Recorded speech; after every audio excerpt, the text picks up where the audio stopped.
Hello everyone and welcome back to another video on the Mediabyte channel. Today we are going to be discussing everyone's favorite nightmare, the nightmare-inducing, dream-manipulating, terrifying film, Nightmare on Elm Street. I wanted to talk to you all about why I think Nightmare on Elm Street is so good, what about it is still so terrifying, even to today's modern audience, and why I think this movie may just be one of the most haunting and scary movies of all time. Here is why Nightmare on Elm Street scares you.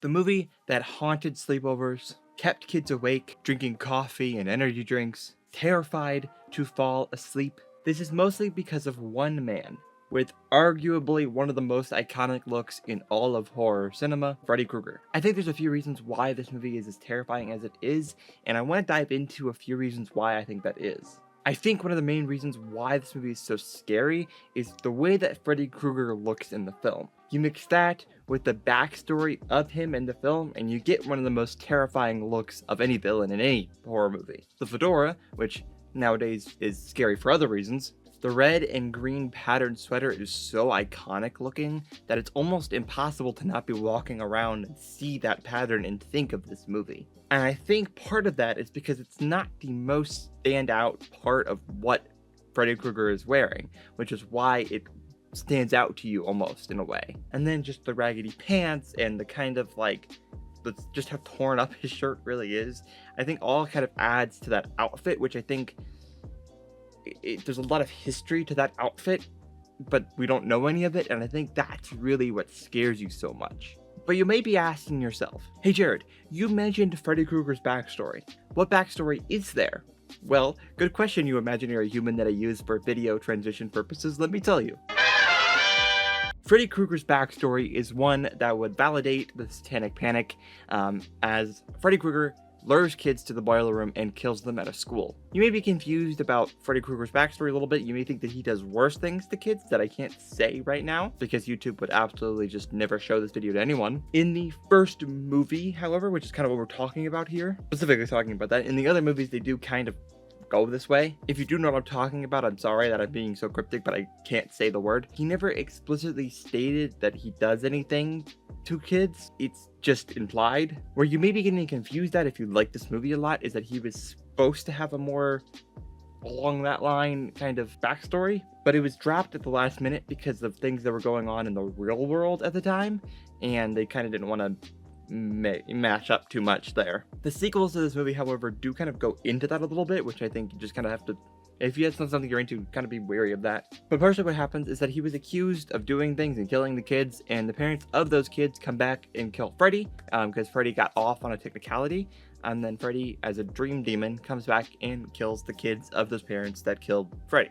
They get into that a little bit more in the sequels, but that's kind of implied why Freddy's attacking these children in the first film. In the sequel, like in the remake, the way they explain it is that the first generation of kids were killed, and then the parents had more kids, and then now Freddy Krueger is attacking those kids.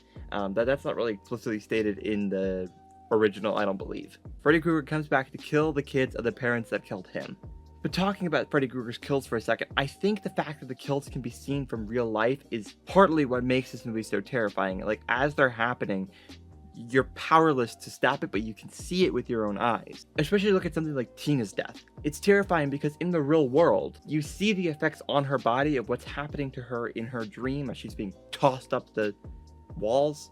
And I think that's what makes this movie so scary, is because you can see the effects of the deaths in real life. Secondly, I want to mention just briefly why I think this movie is another reason why I think this movie is so scary, and that's because of someone behind the scenes.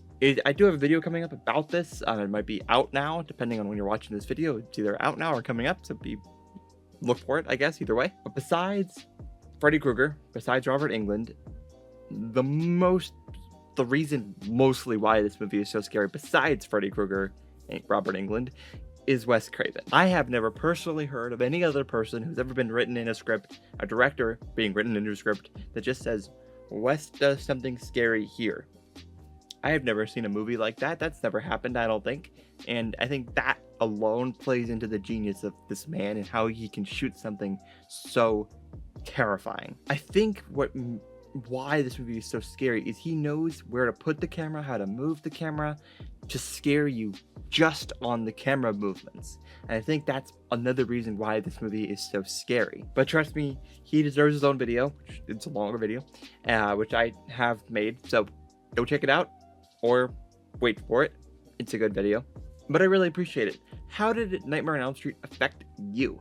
Did it keep you awake? Let me know in the comments down below. I'd really appreciate it because this movie's scary to me. I know many people in my life who find this movie as scary as I do.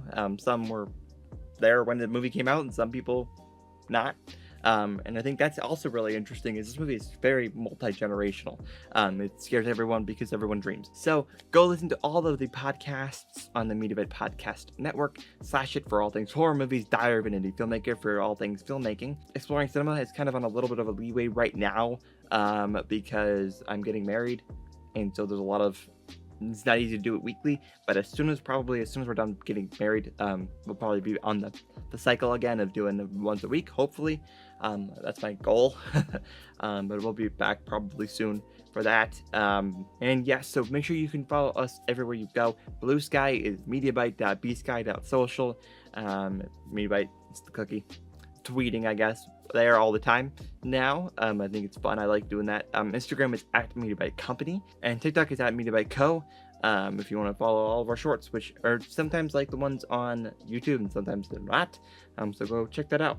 Make sure you're not missing anything. So please make sure you like, subscribe, comment, all that stuff. I really deeply appreciate it.